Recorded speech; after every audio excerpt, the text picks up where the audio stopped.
భగవతా కృష్ణేన సంరోపితం వేదవ్యాసవివర్ధితం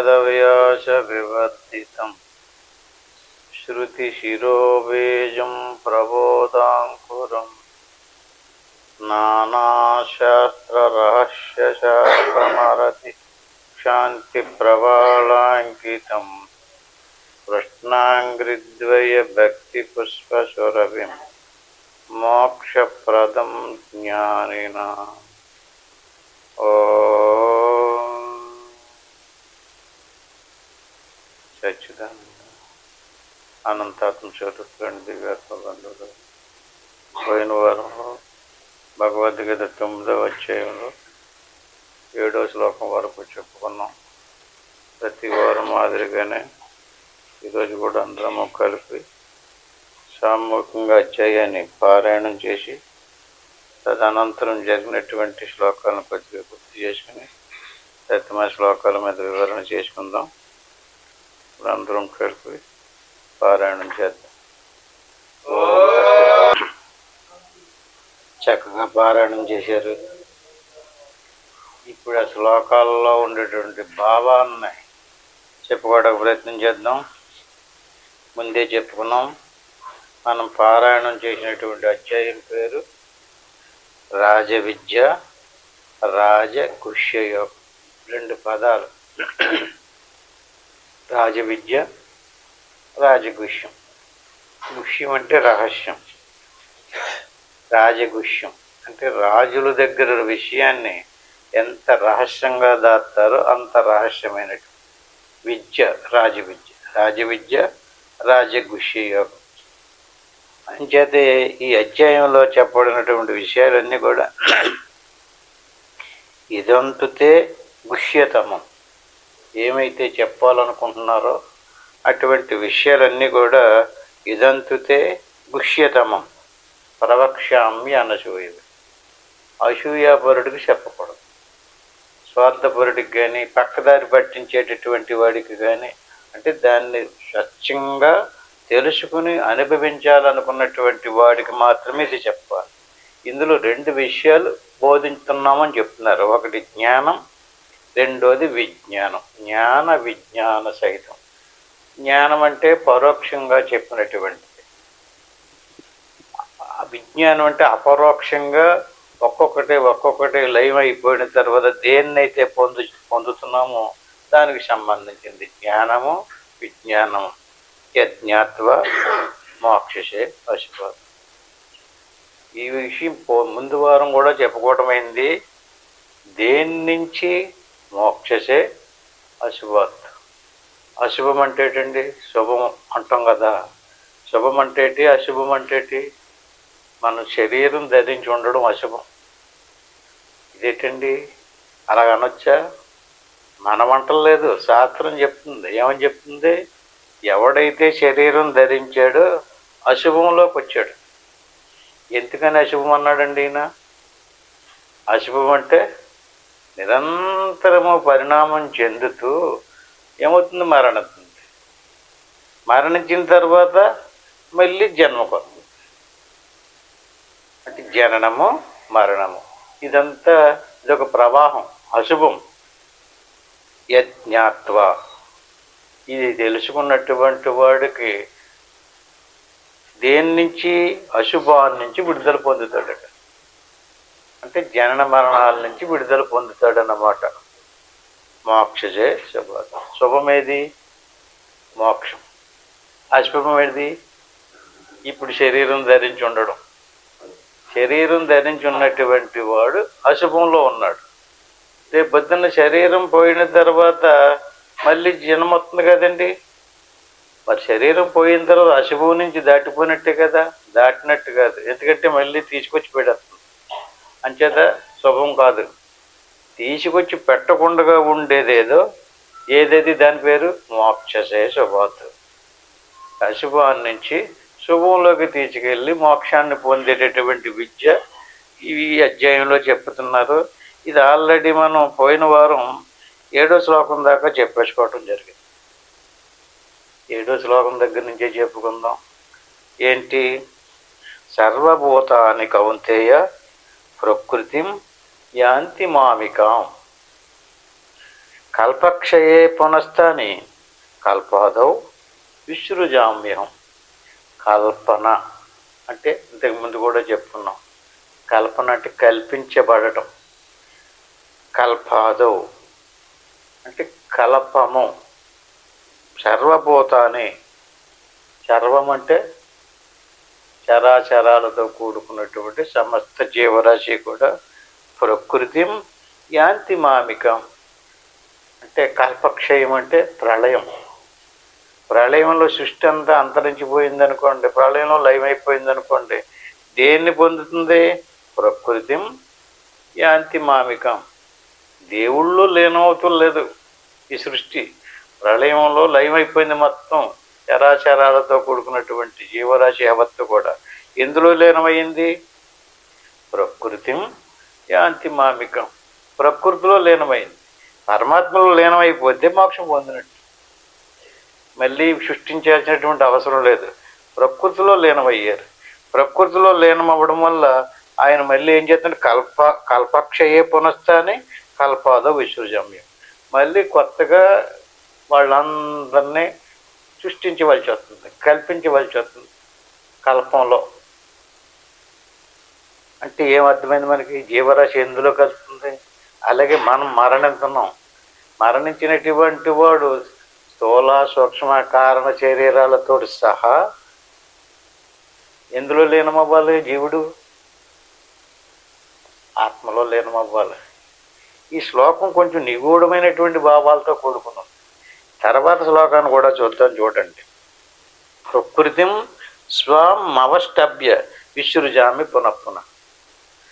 అంటే ఎంత దాకా, ఎంతవరకు జీవరాశి ప్రకృతిలోని దాటడం లేదో అని అర్థమైంది పాయింట్.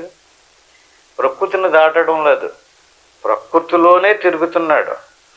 వచ్చాడు, మళ్ళీ వెళ్ళాడు, ప్రకృతిలోనే ఉన్నాడు. ప్రకృతి అవతల కొట్టుకు వెళ్ళలేదు, అవతల తీరానికి వెళ్ళలేదు, ఈ గోదావరి ఈతల పక్కనే తిరుగుతున్నాడు. ఈ రకంగా ప్రకృతిం స్వమవష్టభ్య విసృజామి పునఃపునః. మళ్ళీ మళ్ళీ పుట్టించవలసి వస్తుంది. పుట్టించాడు కదండి. పుట్టించినటువంటి వాడు ఏది ప్రకృతో, ఎక్కడ దాకా ప్రకృతో తెలుసుకుని ఆ ప్రకృతిని బ్రతుకుండగా దాటిపోవాలి. అదే పొద్దున మరణించాడు అనుకోండి, వాడు ప్రకృతిలో లీనమవ్వడం లేదు, బ్రతుకుండగానే ప్రకృతిని దాటిపోయి పరమాత్మలో లీనమయ్యాడు జీవుడు. అందువల్ల అతన్ని మళ్ళీ పుట్టించాల్సినటువంటి పని లేదు. ఎవరిని పుట్టించవలసి వస్తుంది మళ్ళీ పునఃపునః? దేవుడిని తెలుసుకోకుండా, దేవుళ్ళో లీనమవ్వకుండా ప్రకృతిలో లీనమవుతున్నాడు కనుక బోధగ్రామమిమం కృష్ణ అవశం ప్రకృతిర్వశాత్. అవశం అంటే ఏంటండి? తప్పనిసరి పరిస్థితుల్లో ఈ జీవరాశిని మళ్ళీ ఎందుకు పుట్టించవలసి వస్తుంది? అవశం ప్రకృతిర్వశాత్. ఏంటండి ఈ మాట అర్థం? జీవరాశి అంతా ప్రకృతిలో లీనమై ఉంది. అది ఎప్పుడు దాకా అలా సుషుప్తులు పడి ఉంటుంది. అంటే తప్పనిసరి పరిస్థితుల్లో మళ్ళీ వాళ్ళు జ్ఞానం తెలుసుకోలేదు కనుక, దేవుడు అంటే ఏంటో తెలుసుకోలేదు కనుక, దేవుళ్ళో లీనం అవ్వలేదు కనుక, వాళ్ళు మళ్ళీ పంపితే ఈసారైనా తెలుసుకుంటారేమో, తెలుసుకుని ప్రకృతిని దాటుతారేమో. అలా దాటినటువంటి వారు జోలికి ఈయన రాడండి. దాటడం లేదు. దేవుడు అంటే ఏంటో తెలుస్తలేదు. దేవుణ్ణి ఎవరిని దేవుడు అనుకుంటున్నాడో, దేవుడి కానీ జడాన్నే దేవుడు అంటున్నాడు. దేవుడు అంటే చైతన్యం. జడము చైతన్యము రెండు రకాలు. అంచేత ఇప్పుడు ఈ తయారు చేసాడు కదా వస్తువు, దేనితోటి తయారు చేశాడండి? బాగా చూడండి. ఆకాశాద్ వాయు, వాయోరగ్ని, రగ్ని రాప, రాపాత్ పృథ్వీ, పృథివ్యాం వాసద, వాసదిభ్యో అన్న, అన్నాత్ భవంతి పోతారు. కుండ తయారు చేయటానికి మట్టి కావాలి, అది పదార్థం. అట్టి మాదిరిగానే పరమాత్మ జీవకోటిని సృష్టించడానికి ఏం కావాలండి? పదార్థం కావాలి. దాని పేరు ప్రకృతి. ప్రకృతి ప్రకృతి అంటున్నాం కదా. ప్రాకృతి ఒక పదార్థం కాదు, ఒక వస్తువు కాదు. తమోగుణ, రజోగుణ, సత్వగుణాలతో కూడుకున్నటువంటి పదార్థానికి ప్రకృతి అని పేరు. అటువంటి ప్రకృతిని తీసుకుని ఆయన మళ్ళీ జీవరాశికి ఉపాధులను కల్పించి పంపిస్తున్నాడు. మళ్ళీ వీళ్ళు దేవుణ్ణి తెలుసుకోకుండానే ఏయో పుణ్యకార్యాలు, నోములు, వ్రతాలు, జపాలు, తప్పాలు ఏయో చేస్తున్నాడు. అది పాపకర్మలో పుణ్యకర్మలో చేసుకుని మళ్ళీ ప్రకృతిలోనే లీనం అవుతున్నాడు. మరణించాడు. మరణించినటువంటి వాడికి స్వర్గమో నరకమో తిప్పి తిప్పి మళ్ళీ తీసుకొచ్చి మళ్ళీ పుట్టించవలసి వస్తుంది. భూతగ్రామమిమం కృష్ణ. ఈయన ప్రకృతికి అవతల పక్కన ఉన్నాడు. కుమ్మరే మట్టిలో లేడు. మట్టి వేరు, కుమ్మరి వేరు కదా. అప్పుడు కుమ్మరి మట్టిని తీసుకుని ఏం చేస్తున్నాడు? ముంత, మూకుడు, కుండ, బాణ, కడవ లాంటి రకరకాల వస్తువులను తయారు చేసినట్టుగా ఈశ్వరుడు ఏం చేస్తున్నాడు? పదార్థాన్ని తీసుకుని, అంటే ప్రకృతిని తీసుకుని, అవశం ప్రకృతి నిర్వచదు, ప్రకృతితో శరీరాలని ప్రకృతితో తయారు చేస్తున్నాడు. అంటే మట్టితో కుండలు చేసినట్టుగా ప్రకృతితో శరీరాలు తయారు చేశాడు. అంటే ఇప్పుడు మన శరీరాలన్నీ ఏంటండి? ప్రకృతి పదార్థం. ఇప్పుడు మనం దేన్ని వదలమంటున్నాం? ప్రకృతిని వదలమంటున్నాం. ప్రకృతిని వదలడానికి మనకి ఇష్టం లేదు. ప్రకృతితోటి మమేకం అయిపోయాం. ప్రకృతితోటే సమస్తము నేను అనుకుని, ప్రకృతితో తయారైనటువంటి వస్తువే నేను అనుకుని ప్రకృతి ద్వారానే జీవిస్తున్నాం. ప్రకృతిని వదలడం ఇష్టం లేదు. ప్రకృతిది శరీర ప్రాణమానసాదులు ప్రకృతి యొక్క పదార్థం. దీని మీద మనకి ఏం కావాలి? ఇది నేను కాదనేటువంటి జ్ఞానం రావాలి మనకి. రెండు, ఇది నేను కాదనే జ్ఞానం తెలియాలి, ఇదేటో తెలియాలి, అదేటో తెలియాలి. ఈయన ఏం చెప్పాడు? ప్రకృతికి నేను అవతల పక్కన ఉన్నాను అన్నాడు, యువతల పక్కన లేనన్నాడు. పోయిన వారంలో కూడా చెప్పుకున్నాం. ప్రకృతిలో దేవుడు లేడు, ప్రకృతే దేవుళ్ళో ఉంది. మన శరీర ప్రాణమానసాదులన్నీ ఎందులో ఉన్నాయి? దేవుళ్ళో ఉన్నాయి, ఆత్మలో ఉన్నాయి. ఈ శరీర ప్రాణమానసాదులు అవతల పక్కన దేవుడు ఉన్నాడు. ఆ దేవుడే ఆత్మ. అంచేత సమిష్టిలోకి వెళ్తే పరమాత్మ, వెష్టిలోకి వెళ్తే ప్రత్యేగాత్మ. అంచేత ఈ సమస్త జీవరాశి కూడా, ప్రాణికోట్లన్నీ కూడా మూల ప్రకృతిని ఆశ్రయించుకునే ఉన్నాయి. ప్రకృతిని దాటి వెళ్ళడం లేదు. అంచేత శరీరాన్ని విచారణ చెయ్యాలి.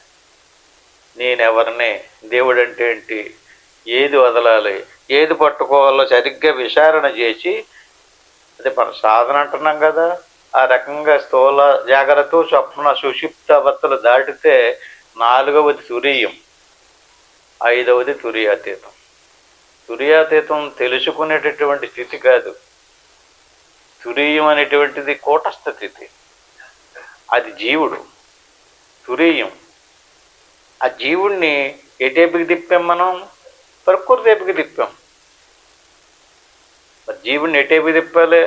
ఆ లోపలేపుకి తిప్పాలి. లోపలేపుకి తిప్పడం రావాలంటే ఇక్కడే నేర్చుకోవాలి. ఈ రకంగా మెలకువలో ఉండి జాగ్రత్తగా ఈ సాధన చేసి ప్రకృతిని దాటాలి. ఈ ప్రకృతికి, అంటే ప్రకృతి ఈశ్వరాధీనంలో ఉంటుంది, జీవుడు ఆధీనంలో ఉండదు. అది తెలుసుకోవాలి. ధనవంతుడు అన్నారు అనుకోండి, అంటే ధనవంతుడిని ఎవరిని అంటారండి? ధనం ఉన్నటువంటి వాడిని ధనవంతుడు అంటారు కదా. ప్రకృతి గలవాడిని ఈశ్వరుడు అంటారు. అంటే ప్రకృతి తన అధీనంలో ఉండినటువంటి డబ్బు ఉన్నటువంటి వాడు ఆ డబ్బును ఎలా ఖర్చు పెట్టుకున్నా దానం చేయొచ్చు, ధర్మం చేయొచ్చు, ఖర్చు పెట్టుకుని మార్చుకు తినేచ్చు కదా. ఆ కోసం అంతా, ధనం అంతా అతని చేతిలో ఉంది. అతని అధిపతి, దానికి ధనాధిపతి. అట్టి మాదిరిగా ప్రకృతికి అధిపతి కనుక ఆయనకి ఈశ్వరుడు అని పేరు. ఈశ్వరుడు ఈశ్వరుడు అంటున్నాం కదండి. ఈశ్వరుడు ఎవరు? ఈశ్వరుడు ఇంతకని సమస్త ప్రకృతి తన అధీనంలో ఉన్నట్టు పెట్టుకున్నటువంటి వాడు ఈశ్వరుడు. ఈశ్వరుణ్ణి వ్యతిరేకించి ప్రకృతి ఉండదు, అంతా తన అధీనంలోనే ఉంటుంది. తనని ఎలా మార్చాలనుకుంటే అలా మార్చగలిగారు.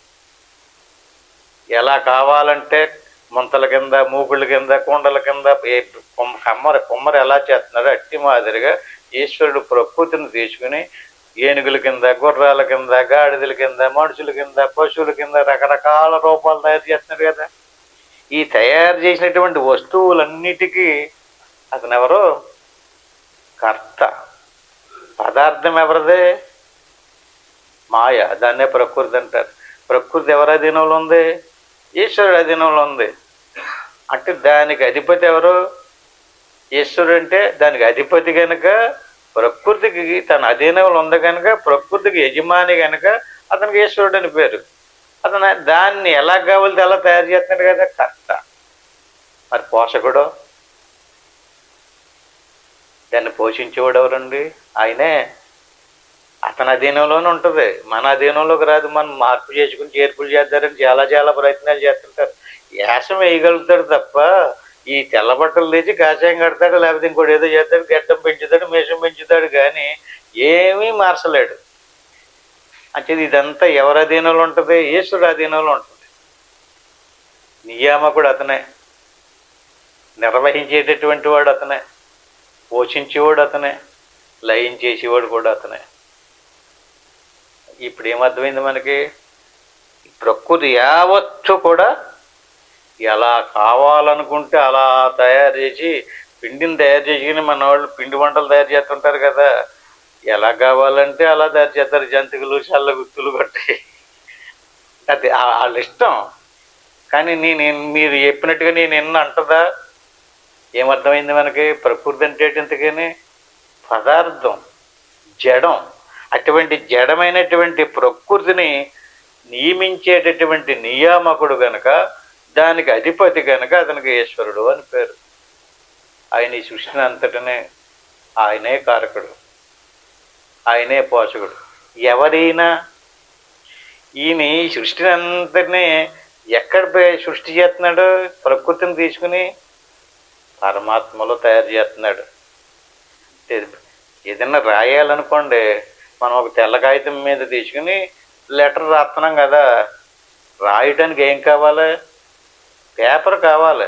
పేపర్ని ఏమంటారు? పేపర్ కావాలి, పేపర్ ఆధారం. సినిమాకి వెళ్ళామనుకోండి, ఆ ప్రొజెక్టర్లోంచి వచ్చేటటువంటి బొమ్మలు కనపడాలంటే ఏం కావాలి? తెర కావాలి. ఆ తెరను ఏమంటారు? ఆధారం.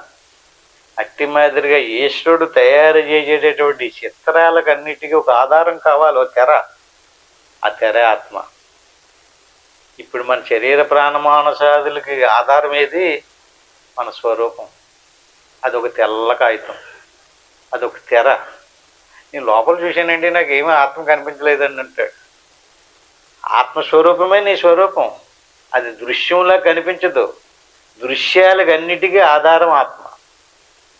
ఆత్మ ఉండబట్టి ఆత్మలో ఈశ్వరుడు ఈ రకమైనటువంటి దృశ్యాలన్నీ తయారు చేస్తున్నారు. నీ శరీర ప్రాణమానసాదులకి ఎంతవరకు అవకాశం ఇచ్చిందో ఆ తెర, ఆ ముక్క, ఆ తెల్లకాగిత ముక్కకి ఆత్మ అని పేరు. మొత్తం అన్ని జీవులకి అవకాశం ఇచ్చినటువంటి ఆధారం పరమాత్మ. ఇది ప్రత్యేగాత్మ, అది పరమాత్మ. ప్రత్యేగాత్మ మరుగుపరిచినటువంటిది అవిద్య. మొత్తం అంతటిని పరమాత్మని మరుగుపరిచినటువంటిది మాయ. మాయను తీసుకుని ఆయన కల్పన చేస్తున్నాడు. మాయ తన స్వాధీనంలో ఉంది, అవిద్య కప్పింది కదా. అవిద్య నీ స్వాధీనంలోకి రాలేదు. అవిద్యకి నువ్వు వశమైపోయావు. ఇప్పుడు నువ్వు ఏదో రకంగా తెలుసుకుని అవిద్యని జ్ఞానం ద్వారా, సాధన ద్వారా, యమనియమాల ద్వారా స్వాధీనపరుచుకోవాలి. అవిద్య అంటే ఏంటి? అవిద్య అంటే నీ స్వరూపం ఏదో నీకు తెలియకపోవటమే.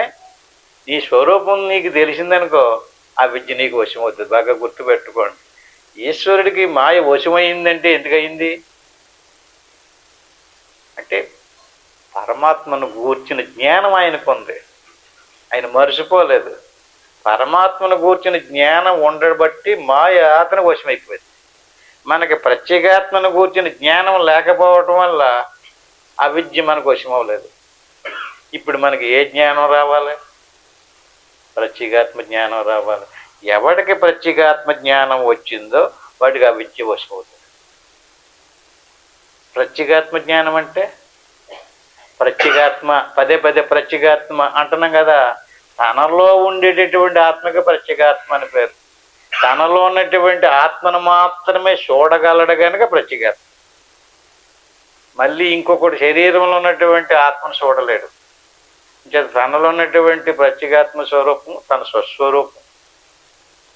మరి తన సస్వరూపంలో ఏం ప్రవేశించింది?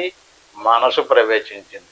మనసు చిత్ర చిత్ర విషయాలను తీసుకొచ్చి పెడుతుంది, రకరకాల ఆలోచనలు తీసుకొచ్చి పెడుతుంది. అవన్నీ నీకు తెలుస్తున్నాయి. మనసు ఏమనుకుంది? గుర్రం అనుకుంది అనుకోండి, వెంటనే గుర్రం యొక్క ఆకారం ధరించి నీకు చూపించింది. ఆ చూపించినప్పుడు గుర్రం వచ్చింది కదా, ఉన్నట్టుండి మళ్ళీ గుర్రం పోయి గాడిద వచ్చింది అనుకోండి, దాన్ని ఏమంటారు? పరిణామము అంటారు. అంటే గుర్రం వచ్చింది, గుర్రం యొక్క ఆకారం లేక గాడిద యొక్క ఆకారం తమోగుణం. ఆ గుర్రం పోయి మళ్ళీ గాడిదకి పోయి ఏనుగు వచ్చింది అనుకోండి, కదులుతున్నాయి కదా బొమ్మలు, దానికి రజోగుణం అనుకోండి. ఈ కదిలేటటువంటి బొమ్మల్ని ఎవరికి తెలుస్తుంది? ఇంతకు ముందు ఆ గుర్రం వచ్చింది, ఆ గుర్రం అలా నిలబెడతారని నువ్వు అనుకున్నావు అనుకో, అది నిలబడదు. గుర్రం పోయి మళ్ళీ గాడిద వస్తుంటుంది. అంటే ఇది ఏది నీ చేతిలో లేదు, ఆ పరిణామం నీ చేతిలో లేదు. నువ్వు అనుకుంటున్నావు నాకు సంకల్పాలు వచ్చేస్తున్నాయండి, ఎంత ఆవుదారన్నా ఆగుతులేదండి అంటున్నారు కదా, ఎందుకు వచ్చేస్తున్నాయి? దాని స్వభావం రజోగుణ స్వభావం. అది ఒకదాని తర్వాత ఒకటి తీసుకొచ్చి పెట్టేస్తుంటుంది, ఒకదాని తర్వాత ఒకటి తీసుకొచ్చి పెట్టేస్తుంటుంది. ఆ కదలికలుగా అన్నిటికీ రజోగుణం. మరి అవన్నీ నీకు తెలుస్తున్నాయి కదా, అది తెలిసేదంతా సత్వగుణం. తమోగుణ రజోగుణ సత్వగుణాలు మూడు ప్రకృతి స్వరూపం. ఈ ప్రకృతి స్వరూపానికి ఇదంతా తెర మీద బొమ్మలలాగా నీ స్వరూపంలోనే పరిణామం చెందుతుంది. ప్రకృతిం స్వాం అవష్టభ్య. ప్రతి ఒక్కరి యొక్క ఉపాధులన్నీ కూడా ప్రకృతి స్వరూపమే. ప్రకృతిని వదిలి రావడం లేదు, ప్రకృతిని వదిలి పోవడం లేదు. ప్రకృతిలోనే ఉన్నాడు, ప్రకృతిలోనే పుట్టాడు, ప్రకృతిలోనే జీవించున్నాడు, ప్రకృతిలోనే మరణిస్తున్నాడు. అవష్టభ్య విసృజామి పునఃపునః. ఆ కారణం చేత మళ్ళీ మళ్ళీ పుట్టించవలసి చేత మళ్ళీ మళ్ళీ పుట్టకుండా ఉండాలంటే ప్రకృతికి అవతల పక్కన ఏ వస్తువు ఉందో దాన్ని దర్శించాలి. అదే సాధనలో సమాధి స్థితి అంటారు. శ్వాస మనసు ఆగినటువంటి స్థితిలో శరీరం జడం అవ్వాలి, శ్వాస ఆగాలి, మనసు ఆగాలి. అప్పుడు బ్రహ్మాండమైనటువంటి నిర్వికార స్థితి నువ్వు ఉన్నావన్న స్థితి నీకు గోచరం అవుతుంటుంది. ఆ రకమైనటువంటి స్థితిని నువ్వు మర్చిపోకుండా ఉండాలి. మళ్ళీ అది అలా నిలబడదు, వచ్చేస్తాం. వచ్చేసినప్పటికీ కూడా మన వాళ్ళు అందరూ రోజు అదే ప్రశ్న వేస్తున్నారు, ఏమని?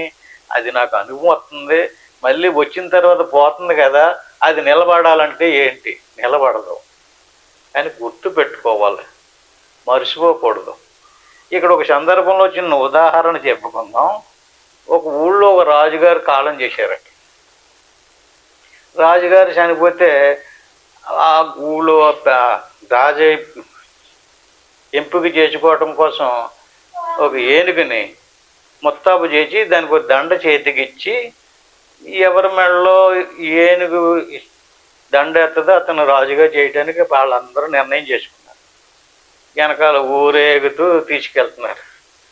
ఒక్కొక్కరు బాగా ముస్తాబయ్యి గబగబోయి ఏనుగు ఎదురొచ్చి నాకయ్యి అని నిలబడుతుంటే ఎవరి మెడలో వేయకుండా తిన్నగా పోతుందంట. అది ఊరంతా తిరుగుతుంది. ఆ ఊళ్ళో చిట్ట చివరికి వెళ్ళిన తర్వాత ఒక సాధువు గారు ఉన్నారంట. అక్కడ చిన్నగా పట్టుకెళ్ళి ఆ సాధువు గారి మెడలో వేసింది. సాధువు గారి మెడలో అయితే గబగబా తీసేపోతున్నాడంట. తీకు నువ్వు రాజు అయిపోయావు అని చెప్పేసి ఆయన గబగబా ఎత్తుకుపోయి శుభ్రంగా మంగళ స్నానం చేయించి పట్టు వస్త్రాలు కట్టి కిరీటం పెట్టి నువ్వు మహారాజు అయిపోయావు అన్నాడంట. నాకెందుకు వచ్చి నీ రాజర్కం గీజర్కని మీరు ఎవరో ఒకరు తీసేసుకుని నాకు వద్దు అన్నాడంట. పెద్ద కుదరదు, నువ్వు రాజుగారు అంటే రాజుగారు అన్నారు. సరే రాజు అయ్యాడు, సింహాసనం మీద కూర్చోబెట్టారు, భోగభాగ్యాలన్నీ అనిపించినాడు అతను. అప్పుడు జనాలు అనుకుంటున్నారంట, నాకు అక్కలెద్దు అన్నాడు. ఇప్పుడు చూడు ఆనందంలో మునిగి తేలిపోతున్నాడు. ఇది వైభోగం అంటే అది వైభోగం. ముందేమన్నాడు, నాకు వద్దు అన్నాడు, ఇప్పుడేమంటున్నాడు, అవన్నీ అనిపించినాడు కదా. ఇంకా ఆయన మారిపోడు. రాజు అవగానే, సంపద రాగానే, డబ్బు రాగానే ఎవడైనా ఇలాగే మారిపోతాడు. అధికారము ధనం వచ్చినా అధికారం వచ్చినా ఇంక మనిషిగా ఉండడు, మారిపోతాడు. ఇతను కూడా అలా మారిపోవడం జనాలు చెప్పుకున్నారు. అలాగ అయిపోయింది. ఒక 4 సంవత్సరాలు గడిచిందంట. ఈయన ఏదో పరిపాలన చేస్తున్నాడు, సుఖంగా అన్నీ పెట్టి అన్నీ తింటున్నాడు, అనిపిస్తున్నాడు, జీవిస్తున్నాడు. ఈలాగా పక్క ఇంకొక దేశంలో రాజుగారికి తెలిసింది ఈ వార్త. ఎవడో సాధువు గారిని ఎక్కించారంట అని చెప్పేసి ఆ రాజ్యాన్ని కాజేయడానికి అతన్ని దండోరా ప్రకటించారు. యుద్ధానికి బయలుదేరి వచ్చేసారు, బేరీ మోగించేశారు. అప్పటి మంత్రులందరూ, బాబు మనందరం ఇప్పుడు యుద్ధానికి వెళ్ళాలి, లేకండి పురమాయించండి, ఆజ్ఞాపించండి అన్నారంట రాజుగారి దగ్గరికి వెళ్ళి. అప్పుడు ఆయన అన్నాడంట, 4 సంవత్సరాల మట్టి మనం రాజ్య సుఖాలు అనిపించాం కదా, ఈసారి ఆయన అనిపించనివ్వండి అన్నాడు. అంటే ఏం మర్చిపోయాడు అతను? ఈ వైభోగాలు ఏవి గుర్తులేదు. అలాగని తింటున్నాడు కదా, స్నానం చేస్తున్నాడు, ముస్తాబోతున్నాడు, సదుపాయాలన్నీ సౌకర్యాలన్నీ స్వీకరిస్తున్నాడు. అంటే అతని దృష్టి ఎక్కడుంది? ఏవో పూర్వం ఏ వైరాగ్యంలో ఉన్నాడు, ఆ వైరాగ్యంలో, ఆ భావంలో, ఆ ధ్యాన భావంలో ఉన్నాడు. తింటున్నప్పటికీ కూడా ఖాళీ దొరికినప్పుడు అలా తన స్థితిలో తను ఉంటున్నాడు.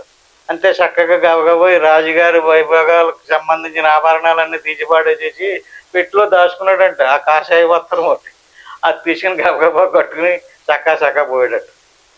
రాజ్యాన్ని ఎవరు కాపాడాలి అంటే అతనికి ఏమి లేదు. అట్టి మాదిరిగా రేపు పొద్దున్న మనకి పిలుపు వచ్చింది అనుకోండి, ఆ సన్యాసి గారిలాగా, నడు బాబు నువ్వు వచ్చేవా అనవసరంగా నా కోసం, ఎందుకు నడు నేనే వచ్చేస్తున్నానని అంత సులువుగా వదిలేయాలి. చనిపోతున్నానని అన్నిటప్పటికి లాంటి పిల్లండి, ఈయన పిల్లండి, అది చేయండి, ఇది చేయండి, ఎంత గాబరా పడిపోతుంటారండి. ఏ విధంటే ఈ దగ్గర ఏమీ లేకపోయినా సరే ఆ శరీరానికి సంబంధించింది ఆడికి ఏమి ఇవ్వాలో వీడికి ఏమి ఇవ్వాలో మనకి ఎవడన్నా చెప్పకుండా వెళ్ళిపోతే అదంతా ఎవడో ఆడ ఆక్రమించేసుకుంటాడు, ఆడు అనిపించేస్తాడు అని చెప్పి మమకారం దేని మీద? ఈ శరీరానికి సంబంధించినటువంటి నాది, నేను ఇంత సంపాదించాను, నేను ఇంత కష్టపడ్డాను, నా వంశం వాళ్ళు అనిపించాలి, నేనే అనిపించాలి అన్న భావంతో. అంచేది ప్రకృతి సంబంధించినటువంటి వస్తువు మీద ఎలా ఉండాలి, ఆ సన్యాసి గారికి, ఆ స్వామి గారికి ఎలా ఉంది అలా ఉండాలి. అలాగని తినండి, తాగండి, సంసారంలో ఉండండి, తగులుకోకుండా ఉండాలి. తగులుకోవటం మా వల్ల కాదు, మేము వదిలేస్తామండి అంటున్నారు. వదిలేస్తే కుదిరిద్దా? తెల్లారిన తర్వాత భోజనం ఎవడ తెచ్చి పెడతారు, మళ్ళీ ఇంటింటికి దేహి అని తిరగాలి. చక్కగా ఈశ్వరు ఇచ్చినటువంటి శక్తి సామర్థ్యాలను ఉపయోగించి మీకు కావాల్సింది మీరే సమకూర్చుకోండి. కానీ ఏది వదలకూడదో? పరమాత్మను వదలకూడదు, పరమాత్మ భావన వదలకూడదు. నీ స్వరూపం పరమాత్మ, ప్రత్యేగాత్మ. పరమాత్మ స్వరూపాన్ని తెలుసుకోవడం వల్ల, ఈశ్వరుడు నా స్వరూపం పరమాత్మ అని తెలుసుకోవడం వల్ల ప్రకృతి అతనికి వశం అయిపోయింది. మనం తెలుసుకోకపోవడం వల్ల అవిద్యకి మనం వశం అయిపోయాం. అంచేత మనం ఎలాగోలాగా తెలుసుకుని అవిద్యని మనం వశపరుచుకోవాలి, స్వాధీనపరుచుకోవాలి. మనసును స్వాధీనపరుచుకోవటమే అవిద్యను వశపరుచుకోవటం. అవిద్య అంటే మనసు కంటే వేరే ఇంకొక వస్తువు ఏమీ లేదు. అంటే మనసుతోటి అలా శ్వాసను గమనించు ప్రాక్టీస్ చేసామనుకోండి, ఆ శ్వాస ఆగిపోయింది. శ్వాస ఆగిపోయిన తర్వాత శ్వాస ఆగిపోతే ఏం చేయాలో చెప్తున్నాం కదా. రెండో ఉపదేశంలో స్వరూపాన్ని ఎలా చూసుకోవాలో దాన్ని చూసుకుంటుంటాడు. మన స్వరూపమే అదే తత్వమసి. ఆ తర్వాత ప్రత్యేగాత్మ పరమాత్మ లేకత్వమే బ్రహ్మము. అంటే నేను బ్రహ్మమును, అహం బ్రహ్మస్మి అనేటువంటి జ్ఞాన భావంలో వ్యవహారం నడుపుకుంటూ పోవాలి. ఈ రకంగా నశ మాంతాని కర్మాణి నిబద్ధనంతి ధనంజయ. అంటే ఆ సాధువు గారిని రాజ్యం ఎలా బంధించలేదో, రాజభోగాలు ఎలా బంధించలేదో, ధనధాన్యాలు ఎలా బంధించలేదో, అట్టి మాదిరిగా నిన్ను కర్మ బంధించదు. ఎలాంటిగా బంధించదు? నశ మాంతాని కర్మాణి నిబద్ధనంతి ధనంజయ. మామూలుడికి బంధించేస్తుంది. ఏది బంధిస్తుంది? కర్మలే బంధించుతున్నాయి మనల్ని. మనం చేసినటువంటి కర్మఫలాలు మనం అనుభవించాలి కదా. ఆ కర్మఫలాలను అనిపించడం కోసమే ఆయన మళ్ళీ పునః మళ్ళీ పంపించవలసి వస్తుంది. ఈయన ఎలా ఉండమని చెప్తున్నాడు? ఉదాసీన మసక్తం తేసు కర్మసు. ఉదాసీనం అంటే ఏంటండి? కోపం పడ్డాడు. రాగము ద్వేషము. రాగం అంటే ఏంటండి? ప్రేమ. ద్వేషం అంటేను అవతరుడి మీద విరోధం, ద్వేషం. ఉదాసీనం అంటేను ప్రేమ లేదు, ద్వేషము లేదు. ఈయన ఎలా ఉంటాడట? ఉదాసీన మశక్తం తేషు కర్మసు. అంచేత నేను సృష్టిస్తున్నాను, పోషిస్తున్నాను, లయం చేస్తున్నాను, జీవరాశిని అంతటిని ఇన్ని రకాలుగా చేస్తున్నాను కదా, మరి నాకు కర్మ అట్టుకోవాలి కదా. నాకు ఈ జీవరాశులు చేసేటటువంటి ప్రార్థన చేసేయడానికి పొంగిపోను, దాన ధర్మాలు చేసేయడానికో, పూజలు యజ్ఞాలు చేసేయడానికోండి నాకేం సంబంధం లేదు. ఎలా ఉంటాడు జీవరాశి విషయంలోనైనా? ఉదాసీనంగా ఉంటాడు. అభిమానం లేదు, ప్రేమ లేదు, ద్వేషం లేదు. మనమే అనుకుంటున్నాం నేను మంత్రం బాగా చదువుతున్నాను కనుక, దేవుడి మీద పాటలు బాగా పాడుతున్నాను కనుక నేనంటే ఆయనకి చాలా ప్రీతి ఉంటుంది. చదువుకోండి 9వ శ్లోకం. ఇంక ఇంటికి వెళ్ళిన తర్వాత బాగా దీని వివరణ అంతా చదువుకోండి. ఆయన ఎలా ఉంటాడు జీవరాశి విషయంలోనే? ఎవరి మీద ఇంత రప్పంత ప్రేమ ఉండదు, ద్వేషం లేదు, రాగం లేదు, ఏ రకంగానూ కూడా. నశ మాంతాని కర్మాణి నిబద్ధనంతి ధనంజయ్. ఈ సృష్టిని అంతటిని పోషిస్తున్నాను, లయం చేస్తున్నాను, పంపుతున్నాను, తీసుకొస్తున్నాను, తీసుకెళ్తున్నాను, ఇంత చేస్తున్నాను కదా. ఇదంతా ఎలా చేస్తున్నాడు అతను? ఆ స్వామి గారు ఎలా చేసాడో అట్టి మాదిరిగా అన్నీ చక్కబెట్టండి. సంసారంలో ఉండండి, భార్య పిల్లలతో ఉండండి, తినండి, తాగండి. ఎలా ఉండాలి? ఉదాసీనంగా ఉండాలి. అంటే ప్రకృతి వశం అవ్వడానికి, అవిద్య స్వాధీనం అవ్వడానికి ఉపాయం చెప్పాడు అతను. ఎవడికైతే ఉదాసీనంగా లేడో వాడికి అవిద్య స్వాధీనంలోకి రాదు. మాకు మనసు సంకల్పం స్వాధీనం అవుతలేదండి, మనసు స్వాధీనంలోకి రావటం లేదండి అంటున్నాడు కదా. ఎందుకు రావటం లేదు? గట్టిగా పట్టేసుకుంటే ఎక్కడ స్వాధీనం వస్తుంది? ఏటి పట్టుకుంటే మనసును కాదు, బాహ్య సంబంధం. నాది ఏది, నా పేరేది ఇక్కడ అన్నాం అనుకో, ఏం పట్టుకున్నట్టు? అంటే వస్తువుని పట్టుకున్నాం మనం. వస్తువుని గట్టిగా పట్టేసుకుని నేను ఇంత చేశాను, నన్ను ఎవడో కూడా దాంట్లో కూర్చోండి గౌరవించలేదంటే, నేను ఇంత పెళ్ళిళ్ళు చేశాను, పిల్లల విషయంలో కూడానే నీకు ఎంత కట్నం ఇచ్చాను, నన్ను ఎప్పుడు గౌరవించలేదంటే ఆ పిల్లనే ఎక్కడి దగ్గర మర్చిపోండి. అలాగని వదిలేకండి, చెయ్యండి. ఏం చెయ్యాలి? అన్నీ చెయ్యాలి, కానీ పట్టుకోకూడదు. పట్టుకున్నాడా? మాతానాతి పితానాతి చెప్పుకుంటున్నాం కదా. ఎవరు తల్లి, ఎవరి పిల్ల? శరీరాన్ని వదిలేసి రేపు పొద్దున పోతే ఎవరికి సంబంధం? అతనెవడు, ఇతనెవడు, ఎక్కడికి పోతాడో కూడా తెలీదు. అంచేత ఏది బంధించుతనే? కర్మలే బంధించనే కాదు. మరి నాది అదే బంధించింది, నాది నేను. ఇప్పుడు మళ్ళీ చెప్పుకుందాం. ఈ ప్రకృతితో తయారైనటువంటి పదార్థం ఎవరిదే? ఈశ్వరుడిది కదా. మరి నాదంటున్నావేటి నువ్వు? నీదేముంది ఇక్కడ? ఇదంతా నాది అంటున్నాడు ఆయన. ప్రకృతి నా స్వాధీనంలో పెట్టుకుని ప్రకృతి నేను రకరకాల 84 లక్షల రకాల జీవరాశులుగా సృష్టిస్తున్నాను.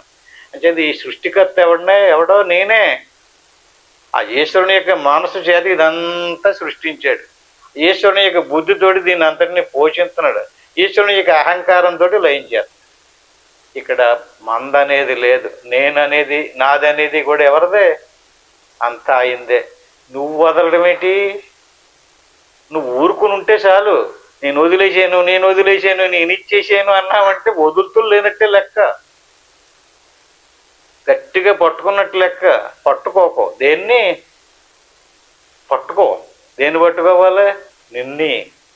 నీ స్వరూపాన్ని పట్టుకో.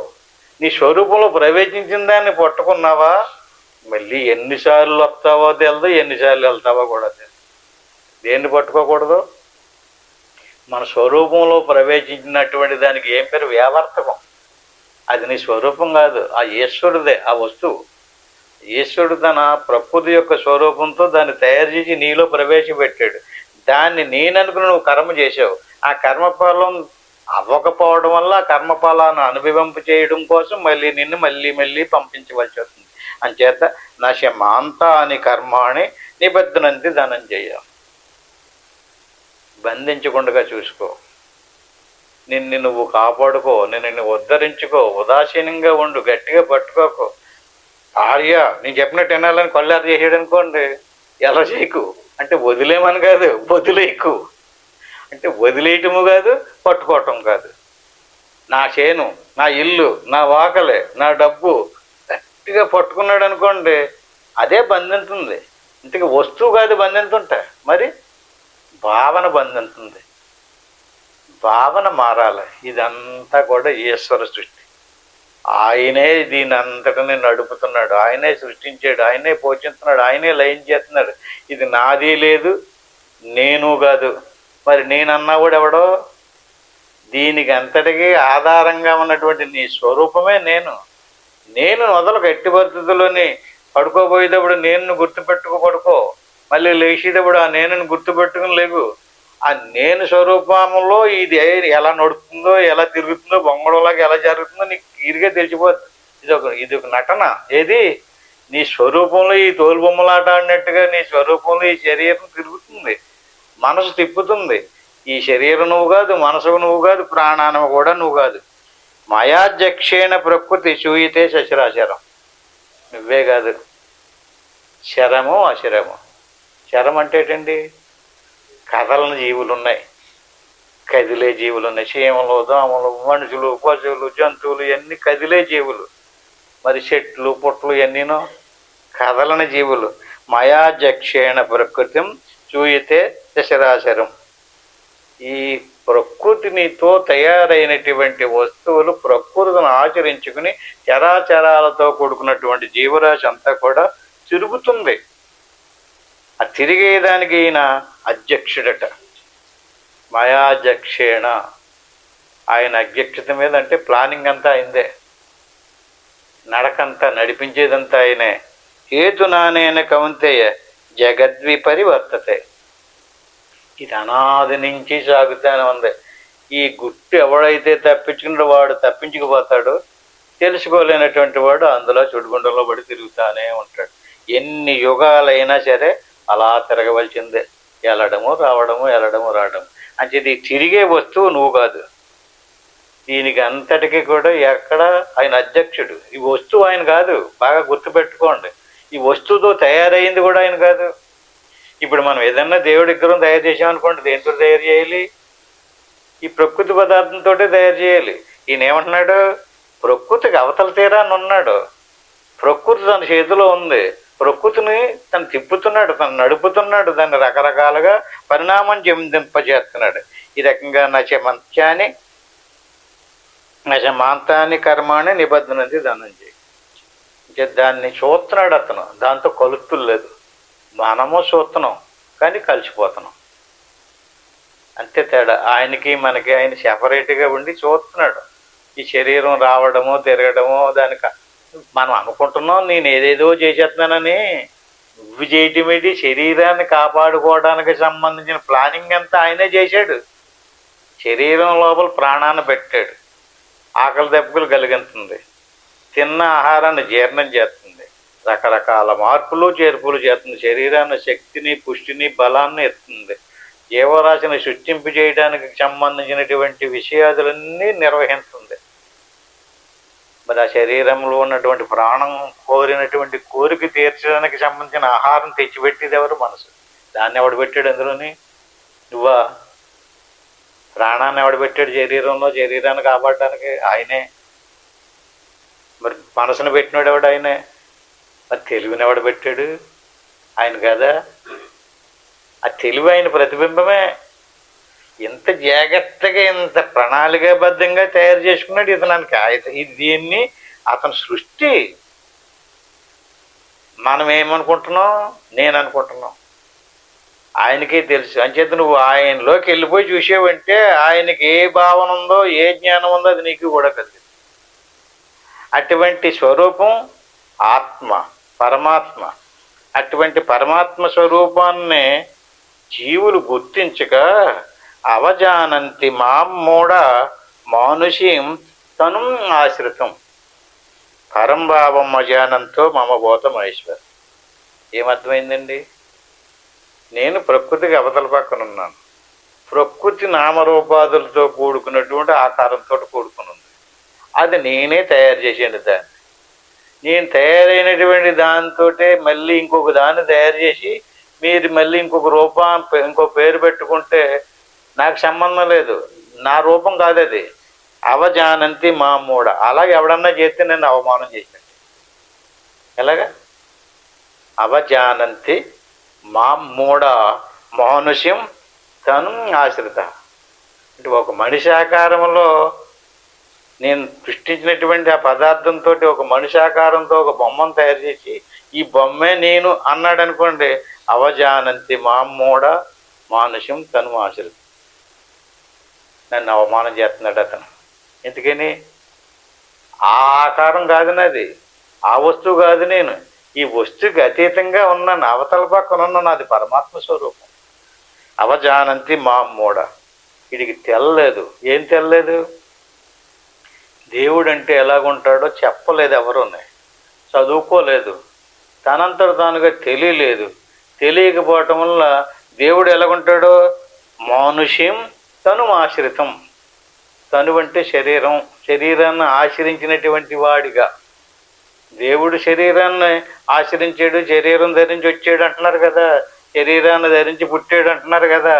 ఈ రకంగా శరీరాన్ని ఆశ్రయించి వచ్చినటువంటి వాడిగా అవజానంతి. అవ అంటే కొలత అండి. ఏంటి కొలత? నీచమైనటువంటి కొలత. అంటే అనంతమైనటువంటి అపారమైనటువంటి సచ్చిదానంద స్వరూపాన్ని కొలత అంటే మీకు ఇంకా అర్థమవుతాను. ఇప్పుడు లీటరు అన్నారనుకోండి కొలత, అర లీటరు, పావు లీటరు. లేకపోతే పెద్ద ధాన్యం రాశి ఉందనుకోండి, తవ్వతోటో కొంచెం తోటో తీసుకుంటే కొలత. ఆ కొలతకి ఏం పేరు? అవతారం అన్నారనుకోండి. అవతారము అంటే, తారం అంటే కొలత, అవంటే నీచమైన కొలత. అంటే ఎంత అపారంగా ఉన్నటువంటి పరమాత్మ స్వరూపాన్ని ఎలా చూపించున్నాడు? కొలత కొలిచి చూపెడుతున్నాడు. దేవుణ్ణి కొలుస్తున్నాను అంటాడు కదా, నేను భూమి కొలుస్తున్నాను ఇన్ని గజాలు అన్నట్టుగా, నేను బియ్యం కొలిచాను, పాలు కొలిచాను, నీళ్ళు కొలిచేనట్టుగా దేన్ని కొలుస్తున్నాడు? దేవుని కొలుస్తున్నాడట. కొలుస్తూ అంటే ఏంటండి? ఇంతకని పూజించడమా? కాదు, కొలుస్తున్నాడు. ఎంత జానుడు ఉంటారో 2 జానులు ఉంటాడని చెప్పేసి కొలుస్తున్నాడు. ఆ రకంగా కొలత. కొలత అవ. ఎలాంటి కొలత? నీచమైనటువంటి కొలత. అవజానంతి మామ్మూడ. ఎవరు కొలుస్తారు అలాగా? ప్రకృతికి అవతల పక్కన ఉన్నటువంటి పరమాత్మ స్వరూపాన్ని తెలుసుకుని ఆ పరమాత్మ స్వరూపంలో తన మనసును లీనం చేయటం మానేసి ఏం చేస్తున్నాడు అతను? దేవుడికి ఒక కొలతను కల్పించి పూజలు పునస్కారాదులు చేస్తున్నాడు. మానేమని కాదంటే భగవంతుడి మీద భక్తి కలగడం కోసం పెట్టారు అవన్నీ కూడా. దాన్ని మనం ఖండించడం లేదు. కానీ నిజం ఎప్పటికైనా తెలియాలి కదా. దేవుడు అంటే ఏంటో, దేవుడు ఎక్కడున్నాడో. దేవుడు పరమాత్మ స్వరూపం, చైతన్య స్వరూపం. మిగతాదంతా జడం.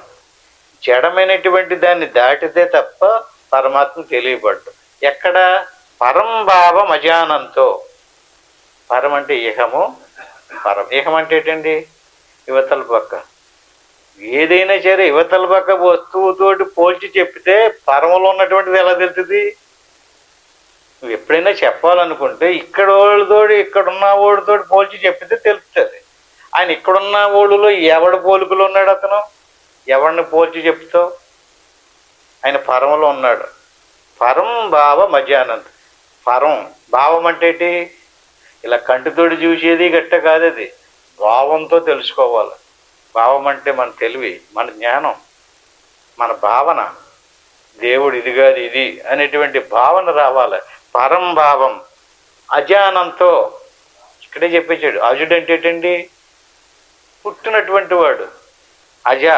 అనంతుడంటేను కొలత లేనటువంటి వాడిని కొలతతోటి కొలియడము, పుట్టుక లేనటువంటి వాడికి పుట్టుక చూపించడము, పరంలో ఉన్నటువంటి వాడిని ఏహంలో ఉన్నట్టుగా చూపించాడేటి. ఈ శ్లోకాన్ని 11వ శ్లోకం బాగా అందరూ కంఠస్థం చేయండి. ఏటి? పరంభావ మజానంతో మామభూత మహేశ్వరం. అంటే ప్రాణికోటికి అంతటికి మామ నేను ఎవరిని? మహేశ్వరుణ్ణి, పరమాత్మనే. ఈ జీవరాశి అంతా నాలోనే ఉంది. నాలోనే ఉన్నటువంటి నన్ను తెలియాలంటే ఏది నేను అనుకుంటున్నాడో దాన్ని వదిలితే నేను తెలుస్తాను. అలా కాకుండా దాని భావంతో తీసుకుని అతను ఎలాగున్నాడు కనుక నేను కూడా ఇలాగే ఉంటానని యహంలోకి తీసుకొచ్చి ఒక ఆకారాన్ని కల్పించి పూజిస్తే అవజానంతి. నన్ను అవమానం చేస్తున్నాడు, కించిపరుస్తున్నాడు. నేను పుట్టుక లేనటువంటి వాడిని, ఆనంద స్వరూపుణ్ణి, సచ్చిదానంద స్వరూపుణ్ణి, పరంభావం అజానంతో మమ్మబోధ మహేశ్వరం. అంచేత నా స్వరూపం ఎందుకు ఇలా చేశారు అసలు? అది కూడా 12వ శ్లోకంలో చెప్పాడు. మోగాశ. ఈ పుట్టినటువంటి వాళ్ళందరికీ కూడా నారాయణ మోగాశ, వీళ్ళకు ఉన్నటువంటి ఆశ ఉంది కదా, ఏదైతే తగిలించుకుని వచ్చాడో ఆ తగిలించుకున్న దాని మీద ఆశ. మోగ అంటే ఏంటంటే వ్యర్థమైన ఆశ, అది అవ్వదు.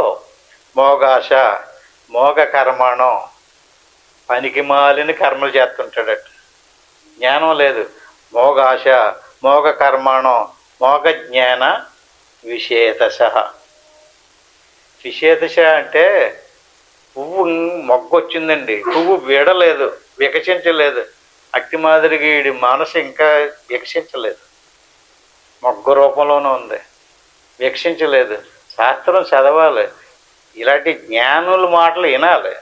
భగవద్గీతలో ఉన్నటువంటి శ్లోకాలు యథార్థమైనటువంటి అర్థాన్ని చెప్పేటటువంటి వాళ్ళ ద్వారా తెలుసుకోవాలి.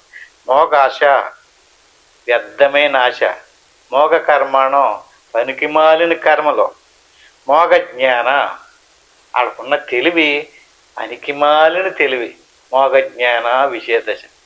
నేను చాలా తెలివైన అంటే డబ్బును గురించి, శరీరం గురించి, కులం గురించి, జాతి గురించి పెద్ద తెలివితేటలు చూపెడుతుంటారు కదా. ఆ తెలివి ఎందుకు పనికిరాదురా సన్నాసి.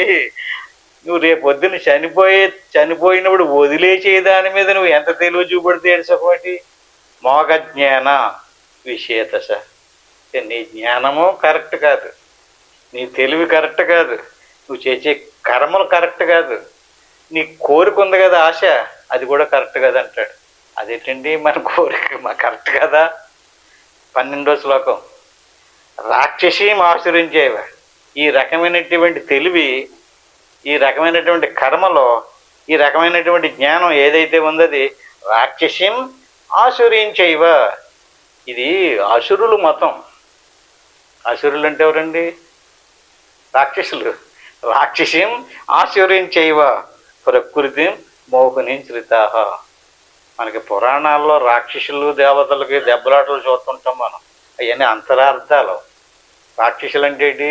సుఖంగా జీవించాలి, సుఖంగా బతకాలి, డబ్బు సంపాదించాలి, ఎక్కువ కాలం జీవించాలి, వ్యాయామం చేయాలి, ప్రాణాయామం చేయాలి అంటూ రకరకాలుగా చెప్తున్నారు కదా. రాక్షసుల మతం ఏది? కడుపు నిండా తినాలి, తాగాలి, తిరగాలి, అన్నీ చూడాలి, అన్నీ అనుభవించాలి, అది రాక్షసుల మతమే. బాగా డబ్బు సంపాదించాలి, ఇవన్నీ కూడా రాక్షసిం ఆసురించేవ. ఇది ఆసురీ మతం. మనం ఏమనుకుంటున్నాం? ఇప్పుడు దాకా మనకి గుట్టు తెల్లది. ఈ శ్లోకం మనం చదవలేదా? మరి ఎన్ని వందల సార్లు పారాయణం చేశారు భగవద్గీత. ఇంతకింతకి మన మతం ఏం మతం? మా మతం చాలా గొప్పది, చాలా గొప్పదని చెప్పి బేరీ కొట్టుకుని వాయించేసుకుంటున్నాం కదండి. ఏమిది? ఆత్మజ్ఞానం ఎక్కడ లేదో అదంతా ఆసురీ మతమే. ఆత్మజ్ఞానం రావాలి, పరమార్థ జ్ఞానం రావాలి. ఎక్కడ పరమాత్మ జ్ఞానం లేదో, ఎక్కడ ఆత్మజ్ఞానం లేదో, ఎక్కడ బ్రహ్మజ్ఞానం లేదో అదంతా ప్రకృతి సంబంధించిందే. అంచేత ఈ రకమైనటువంటి ఆసురీ మతం ఎందుకు అభివృద్ధి చెందింది అని అడుగుతున్నారు. ఎక్కడే చెప్పేశాడు సమాధానం. ఎందుకు చెప్తున్నాడంటే ప్రకృతిం మోహినీం శ్రితాః. ప్రకృతి అనేటువంటిది ఒక మోహిని. మోహిని అని సినిమాల్లో గట్రా తీరుతుంటారు కదా. ఈ ప్రకృతి యొక్క మోహంలో పడిపోయాడనమాట. ఆశ్రితాః. ఆశ్రిత అంటే ఏంటి? ఎవరినైనా ఒకళ్ళని ఆశ్రయించామనుకోండి, ఈయన ఎవరిని ఆశ్రయించాడు? ప్రకృతిని ఆశ్రయించాడు. ఆ ప్రకృతి ఎలాంటిది? మోహిని పిశాచి. ఆ మోహిని పిశాచి చేతిలోకి వెళ్ళిపోయి ధనం మీద, ఈ శరీరం మీద, కుటుంబం మీద, ఇవన్నీ రకరకాల దాని మీద బోర్లు పెట్టుకుని ఆ రకంగా దేవుడిని ఆశ్రయిస్తే నీకు ఎలా కలిసి వస్తుంది, నీకు అలా కలిసి వచ్చేస్తుంటుంది, ఎవరిని పట్టుకుంటే కలిసి వస్తుంది. నిజమైన దేవుడిని పట్టుకుని చూడు, నువ్వేమీ కోరక్కర్లేదు, నీకేం కావాలో అన్నీ జరుగుతాయి. నిజమైన దేవుడిని పట్టుకోకుండా నువ్వు ఎన్ని కోరినా రాదు. నిజమైన దేవుడిని పట్టుకో, నిజమైన దేవుడిని తెలుసుకో. కోరడం ఏంటంటే అసలు కోరడం కాదు. ఎందుకని ఇదంతా ఎవడి నియమంలో జరుగుతుంది? ఇదే దీన్ని ఎవడు సృష్టించాడు, ఎవడు పోషించాడు, ఎవడు లయం చేస్తున్నాడు, ఇదంతా ఎవడు అధీనంలో ఉంది ప్రకృతి? ఆ సృష్టించినోడు ఎవడో వాడు చూసుకోడు ఇదంతానే. కానీ మనం ఆయన చూసేదాకా మనం ఉండలేకపోతున్నాం. ఉండలేక మనమే చూసుకోవాలి, మనమే జాగ్రత్త పడాలి అనుకుంటున్నాం. నిజానికి మనం సత్యం తెలుసుకుంటే అన్నీ, పరమాత్మని పట్టుకుంటే అన్నీ ఆయనే చక్కబెడతాడు.